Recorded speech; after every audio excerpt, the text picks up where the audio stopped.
안녕하십니까. 저는 법학 전문가는 아닌데, 탈원전 정책이 경제적인 문제나 또 그밖에 여러 가지 상식적인 수준에서 문제가 있기 때문에 제가 공부한 여러 가지 조사한 내용을 가지고 법적인 문제에 대해서 말씀을 드리도록 하겠습니다. 무엇보다도 이제 탈원전 정책은 법을 초월한 정치적 결정에 의한 그런 정책이다. 탈원전 정책이다. 이렇게 말씀드릴 수 있겠습니다. 탈원전 정책은 아시다시피 앞에서 정보분 교수나 김기수 변호사님 말씀하셨다시피 에너지 기본계획의 최상위 중도법은 저탄소 녹색 성장 기본법이고 사실 탈원전은 이거를 사실 그 철학과 원칙을 위반했다 이렇게 보는데요. 탈원전 정책은 2017년 10월과 12월에 각각 발표된 이 현 정부의 에너지 전환, 즉 탈원전 로드맵 그리고 8차 전력 수급 기본 계획에 의해서 2014년에 발표된 상위 계획인 제2차 에너지 기본 계획에 명시됐던 에너지 원자력의 설비 비중 29%를 유지한다.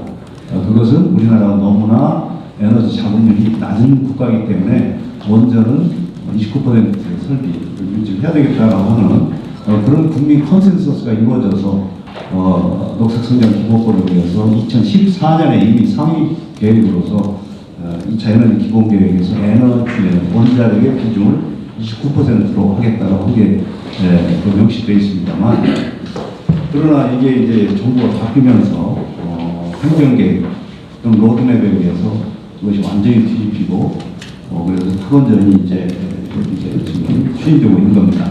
아시다시피 탈원전의 기본 내용은 신규 원전 건설계획 객조화, 그러니까 6기 내 객조화가 있고, 그 다음에 노후 원전 10기의 수명 연장 금지, 그 다음 월성 1호기 조기 폐쇄, 이런 것들이 이제 주요 내용이라고 보겠습니다. 근데 이제 문제는 이걸 시도하면서 정부가 이 법률안을 그러면 일정한 그 법률을 통해서 이게 마련이 됐었고, 또 여러 가지 프로세스를 거쳐서 이제 이 에너지위원회라든지 녹색 성장 위원회라든지 국무회의 이런 것들을 거쳐서 결정된 그런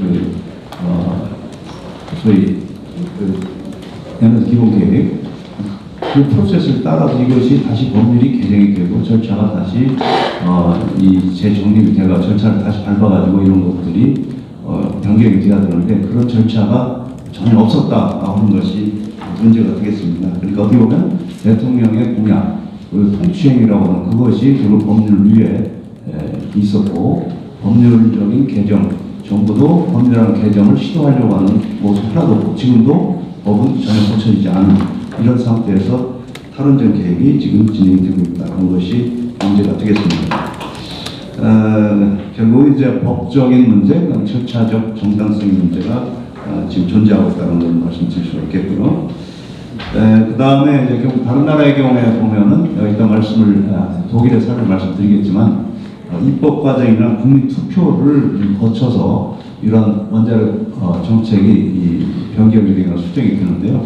우리나라의 경우는 입법 과정에는 국민 투표를 거치지 않고 초법적으로 탈원전이 결정이 돼서 추진이 되고 있다는 거 다시 한번 말씀드립니다. 이것은 헌법에 비춰본다면 헌법의 재산권 보장 원칙, 그 다음에 비례 원칙에 위배될 소지가 있다 이런 생각을 하는데요. 헌법에 보면은 우선 그 헌법 제 37조에 보면은 비례 원칙이라는 게 있습니다. 이것은 일명 과잉 금지 원칙이라고 하는 건데, 이것은 뭐냐면 정부가 어떤 정책을 추진할 때 그것은 공익과 사업자 또는 투자자 이익의 균형을 유지하면서 추진이 돼야 된다라고 하는 겁니다.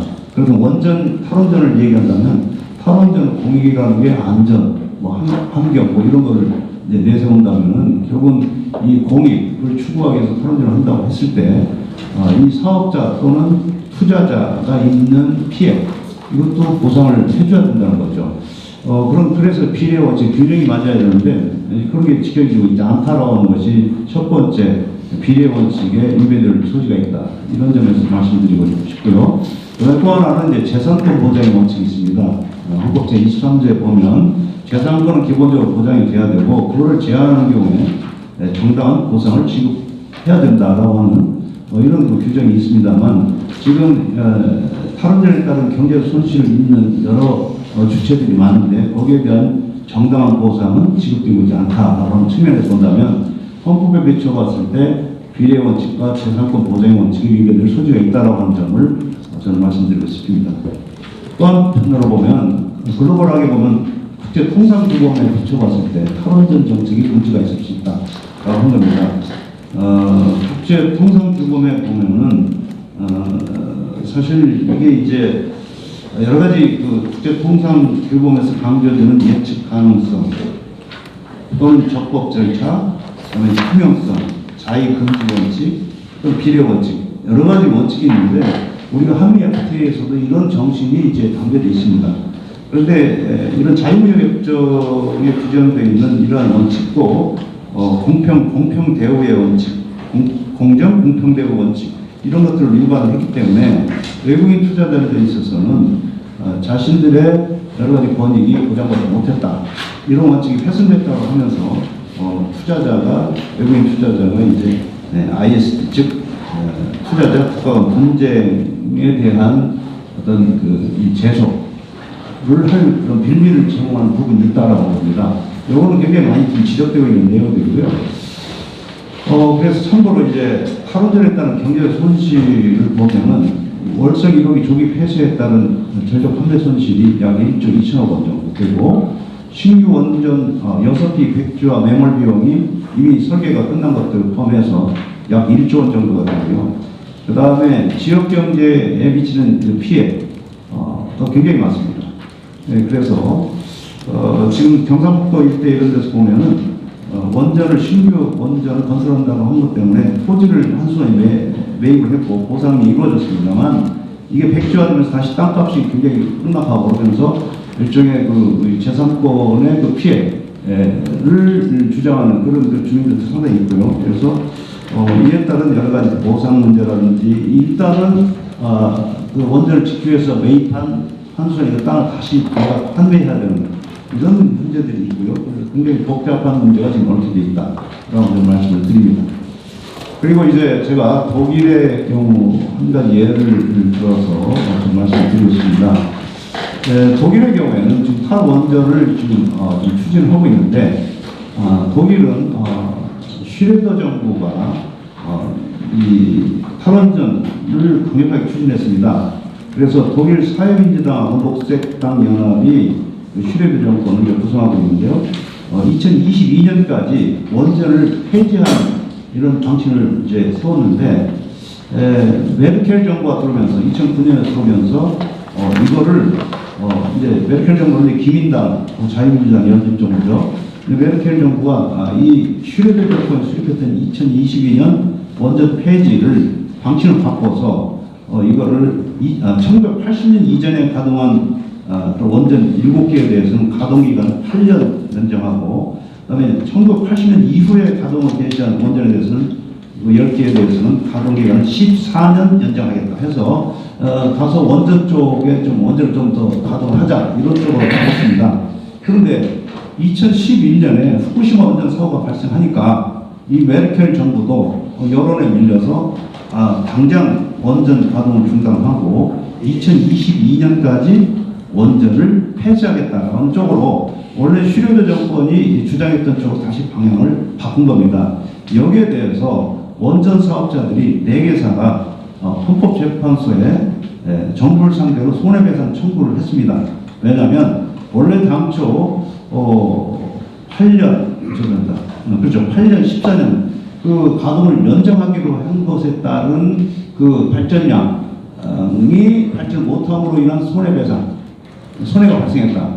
여기에 대해서 이제 재산상의 피해를 주장하고 여기서 헌법재판소에 이제 그 손해배상 청구를 했는데 헌법재판소는 2016년에 이 정부에 대해서 이 배상을 해라라고 하는 그런 그 판결을 내리고요. 그래서 그 금액을 2018년 말까지 작년 말까지 정해서 배상하도록 이렇게 되어 있습니다.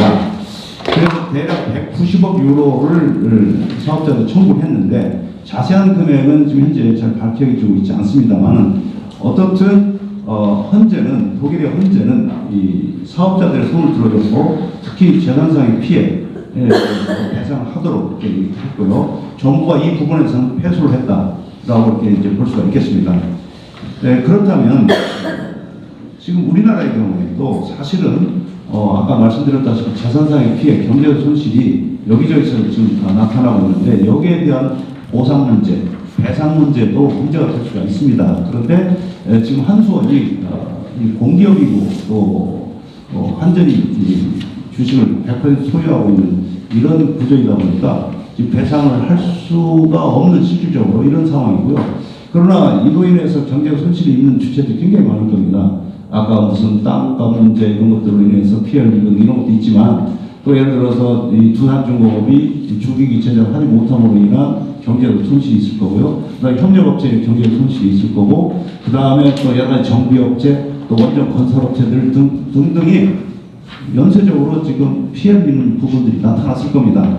여기에 대해서도 일종의 여러 가지 법적인 문제가 존재할 가능성이 있고요. 그래서 이 부분에 대해서는 뭐 제가 뭐라고 말씀드리긴 어렵지만은 제가 생각하기에는 이런 점들이 문제가 있다 이렇게 말씀드립니다. 그래서 마지막으로 이 아까 이제 김기수 변호사님 말씀하셨다시피 에너지 민주주의라고 하는 것은 결국은 적법 절차와 투명성, 그다음에 어떤 자의성이 배제된 이런 것들이 보장이 돼야 에너지 민주주의라고 하는 걸 얘기할 수 있는데요. 사실은 현 정부가 에너지 민주주의라는 말 많이 쓰면서도 이런 부분에서는 절대 민주주의이지 못하다. 따라서 이 부분에 대해서 많은 정책 당국자들이나 많은 사업자들이나 전문가들이 주목하고 적절한 방안을 찾도록 부족한 부분 하도록 해나가야 될 것으로 이렇게 생각합니다. 이상입니다.